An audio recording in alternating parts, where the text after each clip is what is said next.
When you hear this, you know that we are live with a matchstick and a matchbox. Today, I want to teach you something about what we are sharing. It's a long lesson. We're going to have this shared over a long period of time because it's quite huge, it's quite detailed. Now, yesterday I shared with you a part of what we are dealing with. We are building this one. This is a house that we are building. You can see, uh, looks like a granary, you know, and it is colored. There is a reason why it is colored. That's a lesson for another day. But for now, I want to start breaking down what I want, what I call as the genesis of the spark. Where did this oil, where did this idea come from? When and where and how did it start? In our 3 years of research, we discovered that every person who is doing a business that is more than making money has a place of ignition that happened, and mostly it is in the area of passion. It is in the area of maybe one major disruption that happened in their lives, either a loss or just an awakening that comes with their personal story. That is now where we caught the idea of fire. Something must have brought you to business. Something must have pushed you to do what you do. And if you do not have that kind of a zeal, a passion that makes you wake up more than what you ordinarily would love to do when you are just relaxed, then that is not what we are addressing here.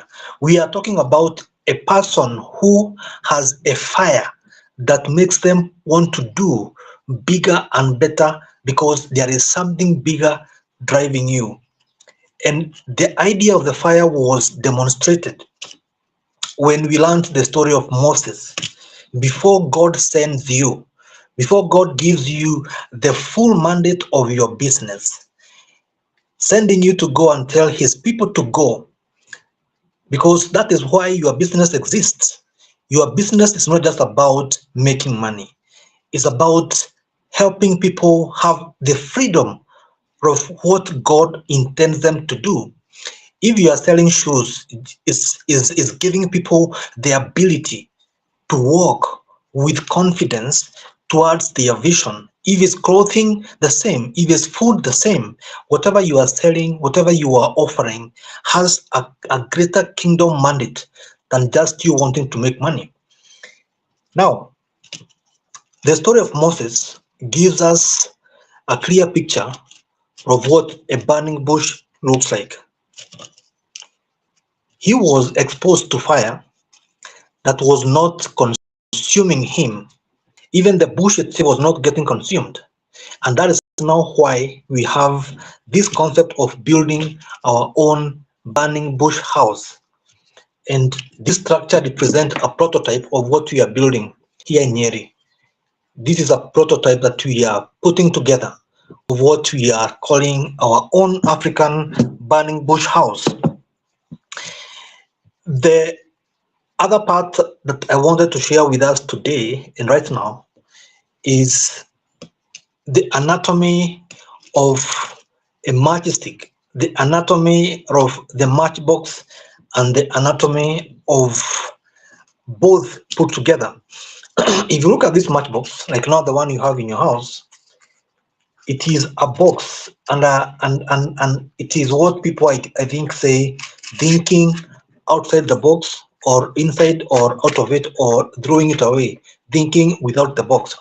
But this box is now what carries the match, the matchsticks. Excuse me. This matchstick here is what I want to break down. A matchstick is made of two parts ideally, but when you bring the matchbox on board, it has three parts. The first part of this matchstick is the head. If you look at the head here, the brown part, that is the head.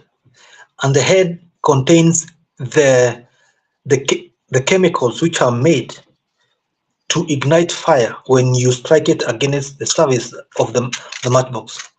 The second one is the body here, the body. And this body is made of pine. And this pine is as dry as it should be. And it is, I think it has zero moisture. I don't know. It has less water inside, if I can use a language that is more understandable. It has little or no water.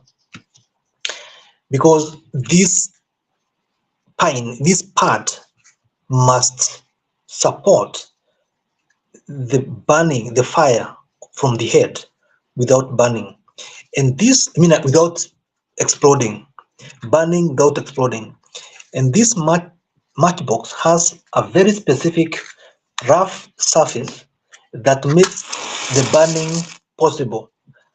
And you know what? This must be what your life should be.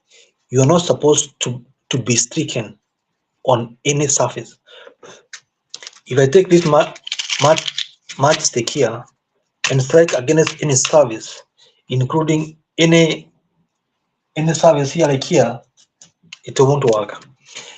And our lesson here is this, that you as a person, or me as a person, as an entrepreneur, I must have a good head, a good head, a good head, a good head with some good brains.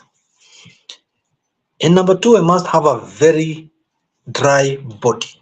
And dry body here is symbolic to say that it is a body that is ready to ignite or to carry the fire that comes from the brain to the system. A body that is disciplined to sustain the execution of the fire coming from the head. So the head is the carrier of the fire. The head is where the fire comes from.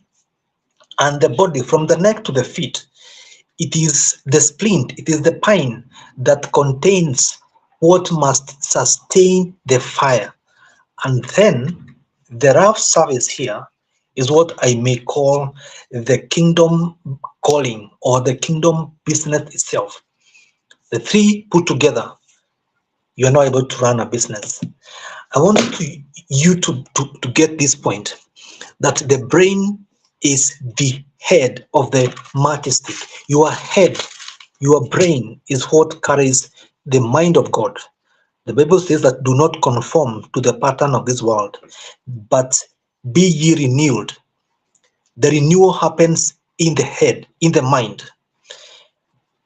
And the body is where we will be teaching us deeper stuff about how to become a kingdom entrepreneur who is entrusted to run a kingdom business as Jesus would, as God runs the world. And for today, that is all I wanted to share, because we are breaking these lessons as we move by. And may God bless you. May God continue helping us grow deeply and bigger, that even when things seem not to work, based on whatever other external forces that makes businesses to stop or to stall, maybe a bad economy or whichever other reason that you might be facing, when you are the right person, the right head, good head, dry body, and a good surface, nothing will stop you from burning. Nothing will ever stop you from burning. That is my prayer for you today. Have a good time. See you tomorrow in another lesson as we continue burning for God.